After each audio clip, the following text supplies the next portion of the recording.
Olá, para você que se liga aqui conosco, está começando o mais novo podcast da Faculdade João Paulo II de Filosofia e Teologia, o FajopaCast. Esse podcast tem por objetivo mostrar e debater temas abrangentes da filosofia e da teologia nos tempos atuais de nossa sociedade hipermoderna. Eu sou Luan Balbino e aqui comigo o João Valêncio e o nosso primeiro entrevistado do FajopaCast, o professor doutor André Gustavo de Fiore.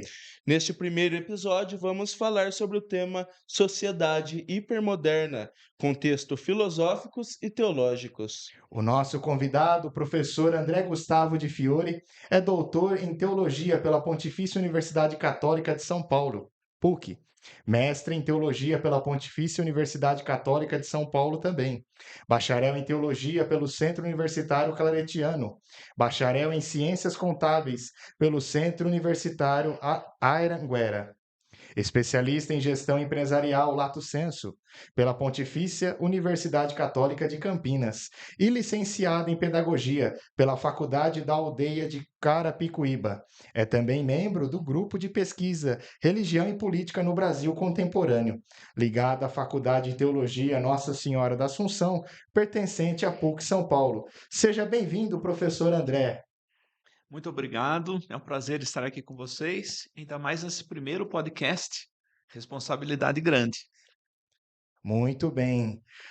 Professor, desde agora nós queremos conhecê-lo melhor. Não só nós, eu e o João, mas também todos aqueles que estão acompanhando o nosso podcast, o nosso FajopaCast.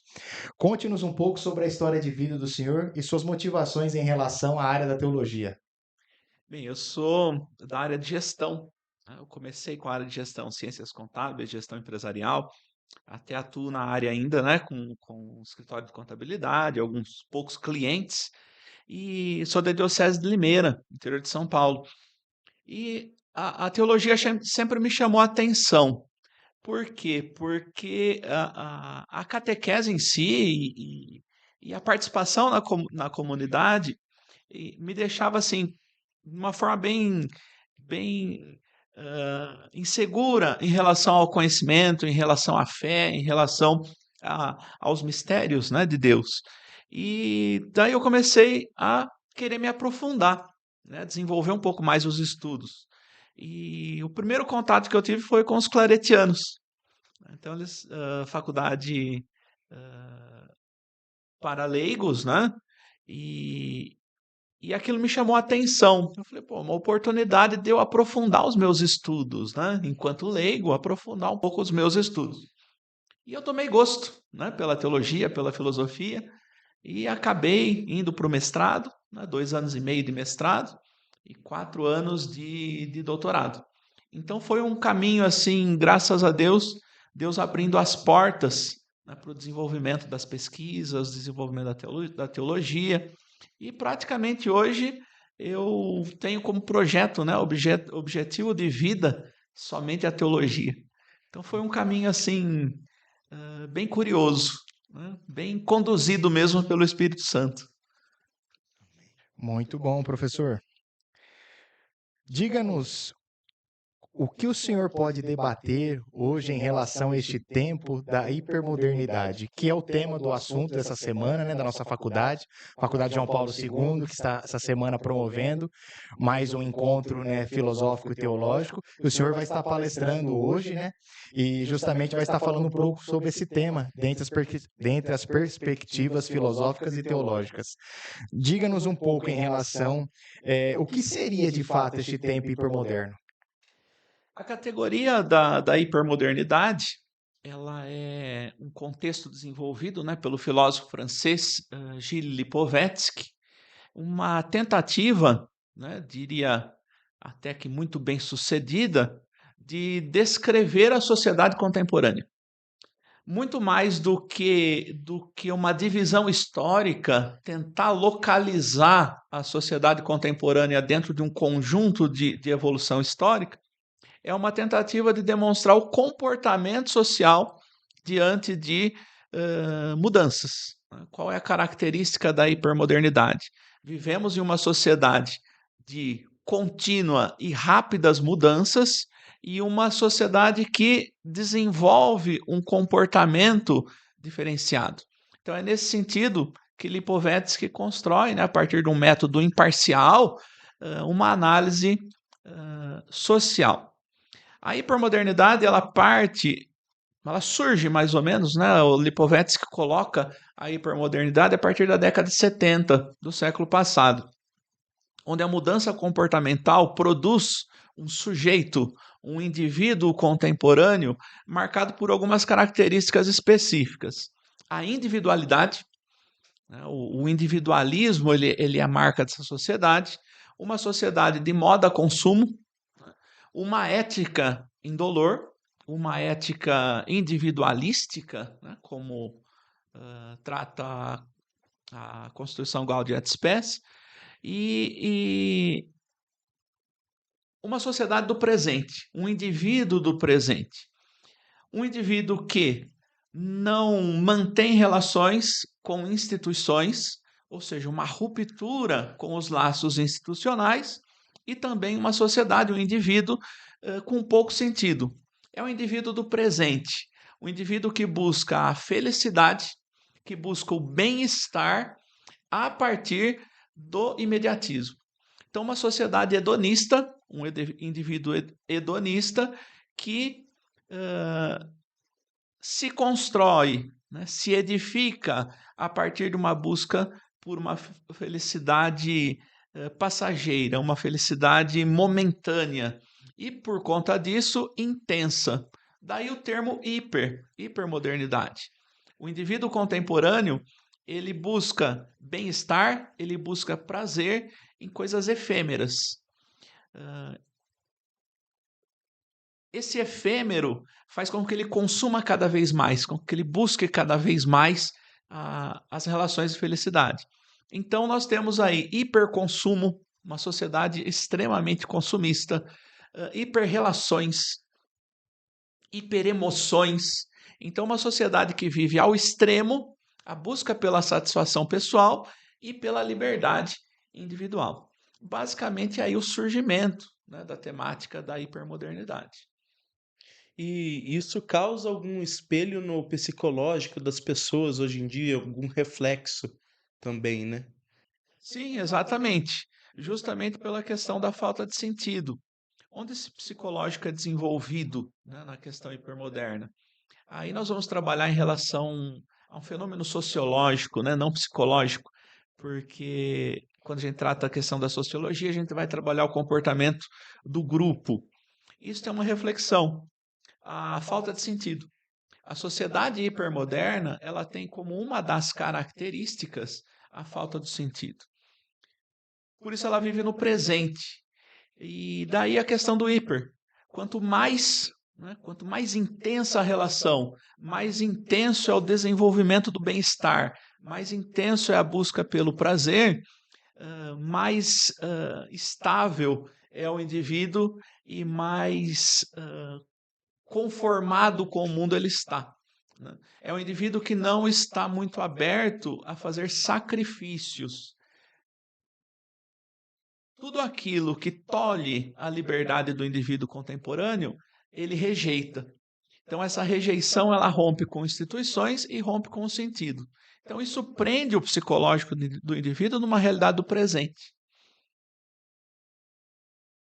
Professor, dentro dessa perspectiva que o senhor falava em relação ao indivíduo não se encontrar de fato, ou sempre buscar, na verdade, né, um transcender, como ser teólogo, até mesmo filósofo nesse tempo hipermoderno? É muito interessante porque nós conseguimos enxergar possibilidades da teologia dar resposta para esse tempo hipermoderno. Nós não podemos analisar a hipermodernidade a partir de um maniqueísmo, né, do certo e errado, não é, de um abismo de certo e errado. Tampouco uma realidade a ser combatida, né, porque nós estaríamos dando murro em ponta de faca. Né? Não é uma tendência hipermoderna, é uma realidade hipermoderna. Essa realidade hipermoderna ela pode ter outros nomes. Por exemplo, Bauman trata isso como sociedade líquida. Né? Vários filósofos tratam isso como sociedade pós-moderna, modernidade tardia. Não, são várias formas de interpretar, mas ela tem um eixo. O eixo é o comportamento social. Então não é algo a ser combatido. E aí que entra o papel da teologia, dentro do seu escopo, né, metodológico, do seu escopo epistemológico, procurar dar respostas a esse movimento social, procurar dar resposta a esse momento, oferecer respostas a esse momento histórico que nós vivemos hoje. E compreender, né, como que a revelação divina se dá também em momentos hipermodernos. Tá?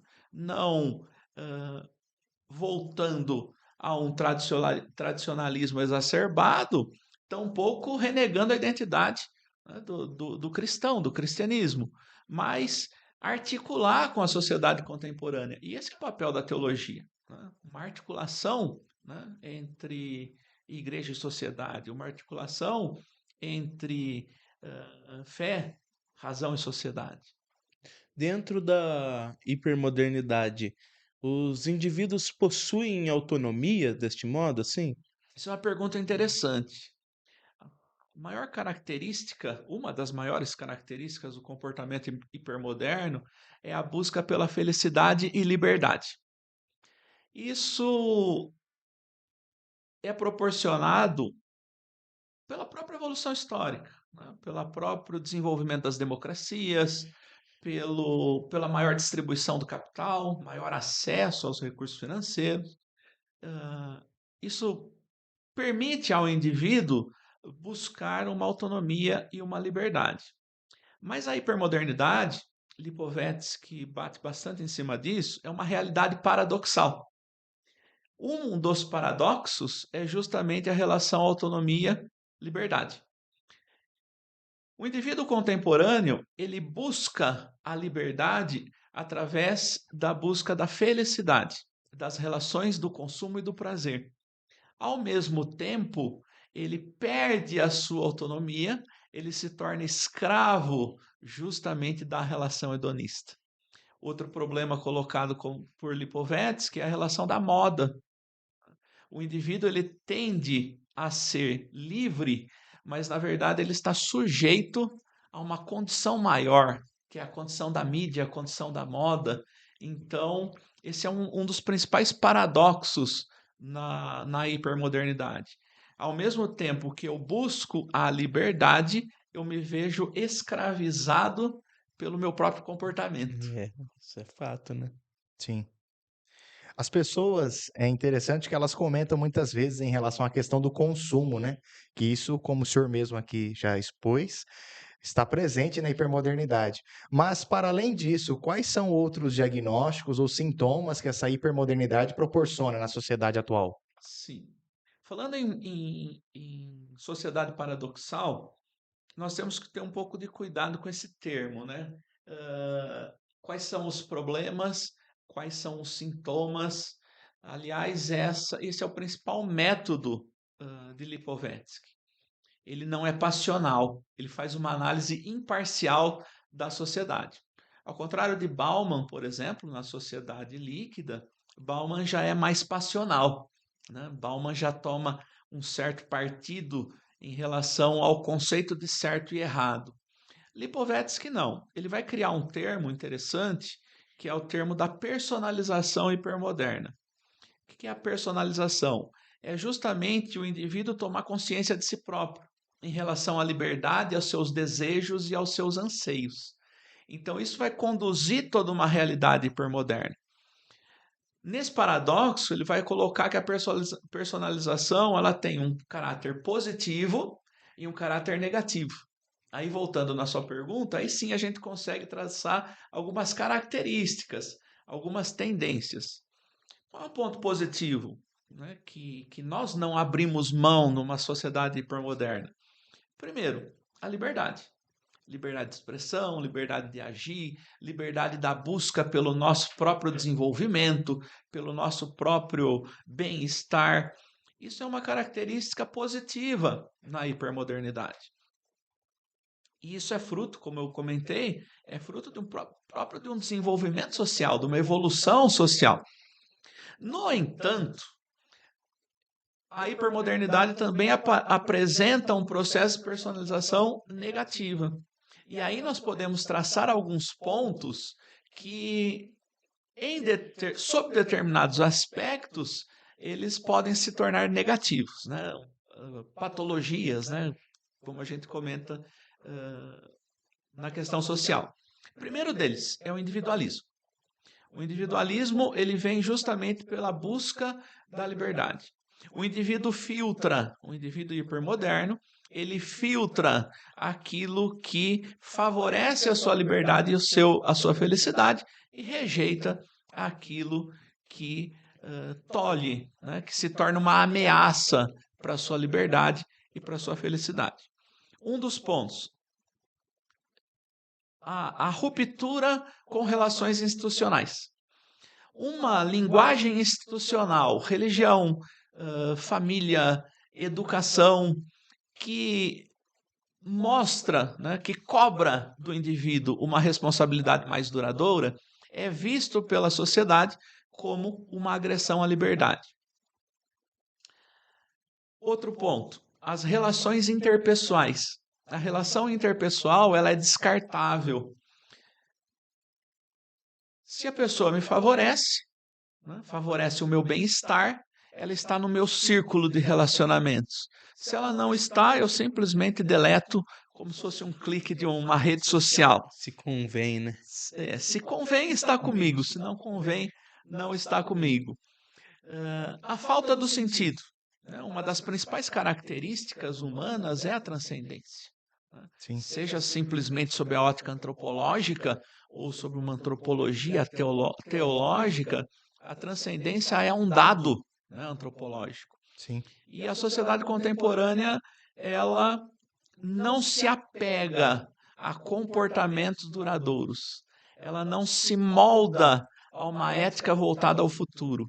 Ela se molda a uma ética do presente, que Lipovetsky chama de ética indolor. O que é essa ética indolor? Eu até estou disposto a um engajamento, mas se esse engajamento exigir de mim, me prender num esforço duradouro, eu acabo abandonando. Isso a gente vê muito na igreja, né? Nas comunidades eclesiais. Sim. Então, esses seriam assim, os pontos de partida para a gente analisar a parte da personalização negativa. Né? Nesse sentido, nós podemos lembrar dos nossos movimentos e pastorais que as pessoas não querem se comprometer no envolvimento com a paróquia, no envolvimento com as comunidades. Exatamente. A comunidade é um reflexo da sociedade. A igreja está no mundo sem ser do mundo. Né? Isso a gente já vê nos evangelhos, nas cartas paulinas, né? São João. Ela está no mundo sem ser do mundo. Naturalmente, todo esse processo hipermoderno, todo esse comportamento hipermoderno, ele acaba se estendendo para as comunidades eclesiais. Por exemplo, o engajamento em pastoral. Como você comentou, a gente tem um movimento muito grande nas pastorais, porque a pastoral vai exigir comprometimento. E a hora que o comprometimento aparece, isso vai ferir algum conceito de liberdade desse fiel. Então ele vai dizer, não posso, é muito compromisso, eu tenho outras coisas para fazer e assim por diante. Outro ponto que vai acontecer é a falta de transcendência. O que nós temos na igreja hoje? Algumas características aí. Uma religiosidade de consumo. O indivíduo busca a religião para o bem-estar. Não buscar uma religião a partir de um serviço com uma visão transcendente ou uma visão escatológica. Então nós temos aí uma pluralidade de opções religiosas para satisfazer.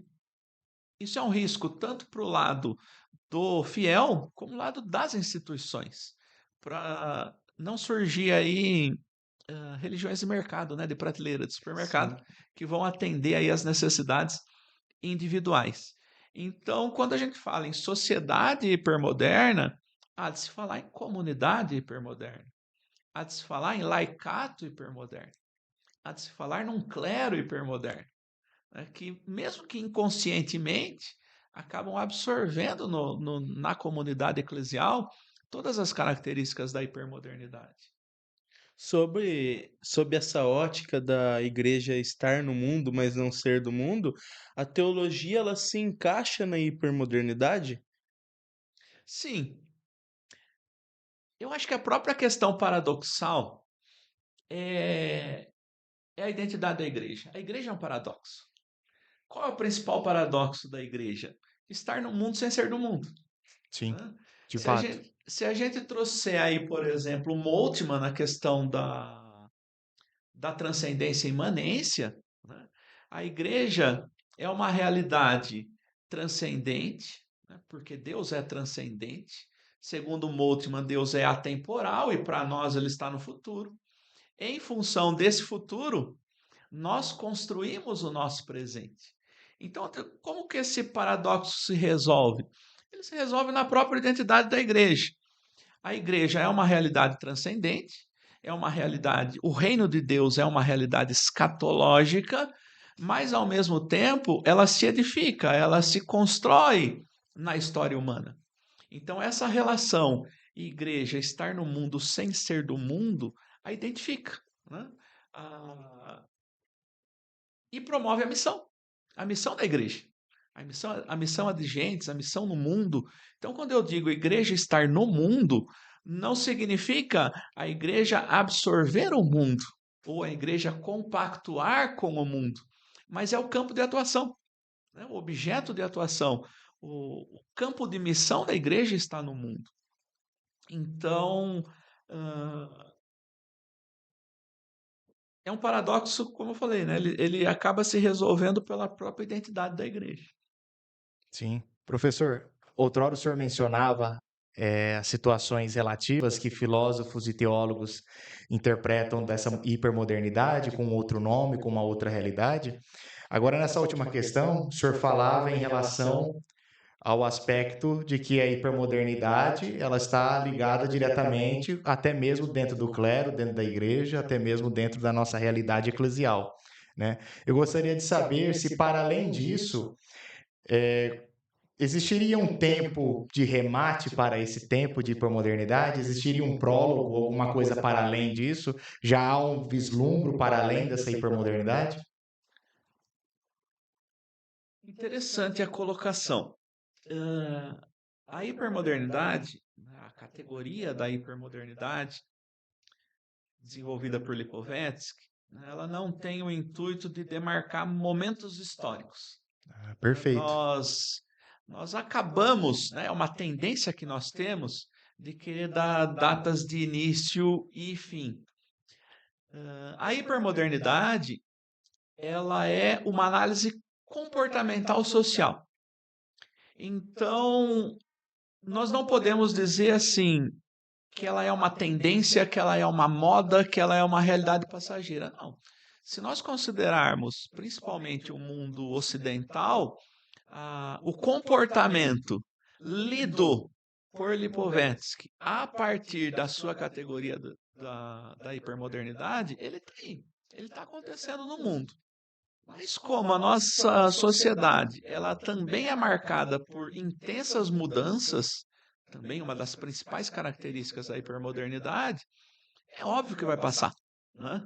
Nós não sabemos quando e não sabemos o que vem pela frente, Sim. né? Mas assim como tantas outras formas de relacionamento e construção social se alteraram, a nossa também vai passar. Mas o foco aí deve ser outro, né? O que nós podemos fazer, né, enquanto teólogos, enquanto igreja, não só enquanto teólogos, porque senão a gente fica preso num movimento acadêmico, né? Vamos falar enquanto agentes missionários, discípulos missionários da igreja. Seja numa área pastoral, seja na área sacramental, seja o clero, seja o leigo, cada um, a partir de uma igreja ministerial, como que o evangelho pode dar resposta aos dramas da hipermodernidade? Então, acho que a gente teria que pensar muito mais na condução do que numa superação. Sim. Surgiu aqui uma dúvida para mim. Quem foi Lipovetsky? Como tudo começou? Foi, não é? Quem é? O É ainda. Lipovetsky é um filósofo francês que, a princípio, assim como Bauman, ele era um entusiasta da pós-modernidade. É mais Bauman do que Lipovetsky, né? E o que Lipovetsky percebeu, né, dentro da análise social, né, uma análise social francesa, europeia, ah, em relação a esse termo, hipermodernidade, pós-modernidade? Ele usa uma frase muito interessante. Ele diz que a pós-modernidade realmente existiu. É um dos poucos filósofos que vão defender a pós-modernidade como um momento histórico. Mas ele diz que durou pouco, né? Durou pouco pela questão das transformações. E aí ele começou a desenvolver, desde a década de 70, né, do século passado, ele começou a desenvolver ideias, livros, por exemplo, Sociedade Paradoxal, uh, Sociedade do Efêmero, a questão da moda e do consumo. Ele começou a construir e ganhou visibilidade, né? Então, hoje ele é doutor honoris causa em várias universidades, inclusive no Rio Grande do Sul, né? Ele tem um título de doutor pela Universidade, pela PUC do Rio Grande do Sul. Olha só. E vira e mexe, tem cursos aí com ele, né? Cursos de extensão, pós-graduação, que a PUC do Rio Grande do Sul oferece. Sim, Então, junta lá alguns pensadores e um dos módulos é de responsabilidade dele, né? sim. Ele que me desculpe, que eu já ia, se um dia chegar nele esse podcast, algum estudante, me desculpe que eu já ia matando ele. Matou o Tá filho. vivo ainda, vivo e bem vivo, estudando. Que bom. Professor, aproveitando a pergunta do João, eh, como é estudar alguém, né, que ainda está presente ainda neste mundo, alguém que está ao mesmo tempo vivendo a hipermodernidade e escrevendo a mesma? Sempre é difícil estudar alguém vivo, né? Recentemente eu fui convidado para escrever um capítulo de livro e também um artigo sobre o pontificado do Papa Francisco, Olha só. né? Olha, O, que interessante. como descrever o pontificado do Papa Francisco? E eu já coloco lá no começo do artigo justamente esse problema. Eu vou me limitar a falar até agora, porque amanhã pode mudar tudo, né? Sim, perfeito. Assim como o pensamento da hipermodernidade, né? Uma leitura, uma construção de um pensamento, ele vai ganhando uma maturidade, né? Então, nós vamos tendo estágios de maturidade desse pensamento.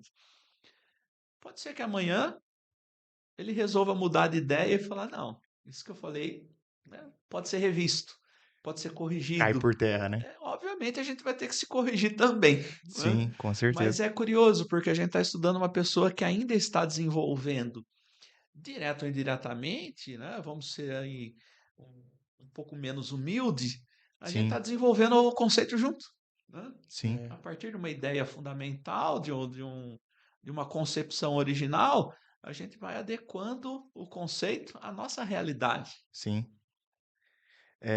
Não está aqui no script, mas é sempre oportuno, uma vez que o senhor citou, né? Pontificado do Papa Francisco. Outro dia, nas conversas aqui de corredor, de seminário, de faculdade, né? Coisa muito comum entre nós seminaristas, e nós falávamos que, de fato, o que é fazer teologia, né? E aí nós avaliávamos que nós, de fato, estudamos sobre teologia, sobre a história da teologia, os conceitos, os paradigmas, né? Todo o processo histórico. Mas quem de fato tem feito teologia nestes tempos atuais é o Santo Padre, não só pela proposta do Sínodo, mas também com outras perspectivas que ele tem influenciado hoje dentro da igreja. E aí eu gostaria de saber do senhor como é e o que o senhor poderia dizer em relação à hipomodernidade no pontificado de Francisco. Não só no pontificado de Francisco, vamos pegar aí uma evolução de Bento XVI também. Ok? Um dos problemas maiores, até a gente tem que tomar cuidado, porque isso pode virar um corte e parar em outros canais aí. Sim, Um dos problemas da hipermodernidade é a questão do clericalismo. já é muito denunciado por Bento XVI. Em 2010, num discurso para o clero, Bento XVI colocou o clericalismo como um dos maiores problemas da igreja. Só que Bento XVI não conseguiu desenvolver isso, né? Eu acredito que o Papa Francisco ele tem uma visão mais pastoral. Então, por exemplo, teologia é fé? Não, teologia não é somente fé. Teologia é o logos da fé. Então, é uma reflexão, é uma construção sistematizada a partir da fé. A fé é uma realidade antropológica, ela está na sociedade. Então, nós precisamos ter aí uma forma com que a teologia desça, né? Vamos usar esse termo descer no bom sentido, não de forma pejorativa, mas desça às comunidades, desça à atividade pastoral. E eu acredito que essa seja a proposta do Papa Francisco. Mão na massa, né? Entender a sociedade. Não adianta eu criar uma igreja simplesmente fechada em si mesma e dizer, não, meia dúzia de santos vão herdar o reino de Deus. E deixa o mundão aí. Não, eu preciso ter uma atuação, eu preciso ter uma igreja em saída. E é justamente essa a proposta do Papa Francisco. É uma igreja em saída que vá ao encontro do mundo, das feridas do mundo, porém sem perder a sua própria identidade. Sim. Isso é um risco muito grande, isso é um problema muito grande. Quando a gente entra em diálogo com o outro, a gente acaba compartilhando dessa identidade. Mas a igreja não, a igreja tem um mistério. A igreja tem nosso Senhor Jesus Cristo como centro da revelação. E é essa identidade, com essa identidade, que nós devemos dialogar com o mundo. Então vamos dizer, o Papa Francisco é o Papa da Gaudium et Spes, né? A igreja no mundo. E, de novo, no paradoxo que a identifica. A igreja no mundo sem ser do mundo, né? Então esse dinamismo pastoral é próprio da identidade de Francisco. Onde podemos encontrar. O senhor falou que escreveu este parágrafo, já está disponível para os alunos encontrarem Já e sim. lerem? É o livro 10 anos de Francisco, organizado pelo professor Neide Souza e Felipe Aquino, se eu não me engano, né? Da, da, da PUC, também me fugiu aqui a PUC, mas já está disponível, 10 anos de Francisco. Eu escrevi um capítulo sobre o laicato no Pontificado Francisco. E o senhor tem mais obras ou indica alguma obra para a gente entender um pouco mais sobre a hipermodernidade ou também de Francisco, como o senhor citou? Sim, nós temos toda a obra de Lipovetsky, né? Então, além dessa bibliografia, nós temos um livro bem pequenininho, chama... coisa. Os tempos hipermodernos. Os tempos hipermodernos. Além dessa bibliografia, nós temos um livro bem pequenininho, chama Os Tempos Hipermodernos. Na verdade, esse livro ele aparece mais ou menos como um esclarecimento de dúvidas. Certo. Ele é escrito em 2 mãos e ele conta mais ou menos o método desenvolvido por Lipovetsky e mais ou menos em forma de entrevista, perguntas e respostas, o que é a hipermodernidade. Então ele é um ponto de partida do estudo. Então ele vai dizer aí como que essa ideia se desenvolveu, né? Um momento aí, momentos cronológicos do desenvolvimento. Então isso é muito interessante para a compreensão do termo hipermodernidade. Relacionando a hipermodernidade com a igreja, eu tenho um livro que eu escrevi sobre o laicato, até foi minha dissertação de mestrado. Ele vai tratar sobre o laicato no documento de Aparecida, leigos e leigas a serviço do reino. Lá eu trago uma abordagem a partir da Lumen Gentium e da Gaudium et Spes sobre a atuação do laicato na igreja. E é interessante porque quando a gente lê a hipermodernidade, quando a gente faz uma leitura da sociedade a partir da categoria da hipermodernidade, ela dialoga muito bem com a leitura que a igreja faz da sociedade dos seus documentos. Por exemplo, o documento de Aparecida, uma leitura das transformações, das rápidas mudanças, ela dialoga muito bem, né, com a Sim, hipermodernidade. Então, os documentos da igreja, principalmente os documentos da América Latina, é um ponto para a gente refletir sobre a hipermodernidade e automaticamente sobre o pontificado de Francisco, que ele é um Papa latino-americano. sim. Professor, nós não queremos mais tomar o tempo do senhor, viu? Mas nós queremos agradecer desde já por essa participação tão enriquecedora aqui no nosso primeiro FajopaCast. Então, mais uma vez agradecer o senhor pela presença aqui, né, no nosso primeiro FajopaCast, né? Acesse o site da nossa faculdade, fajopa.com. Nos próximos episódios vamos continuar falando sobre hipermodernidade.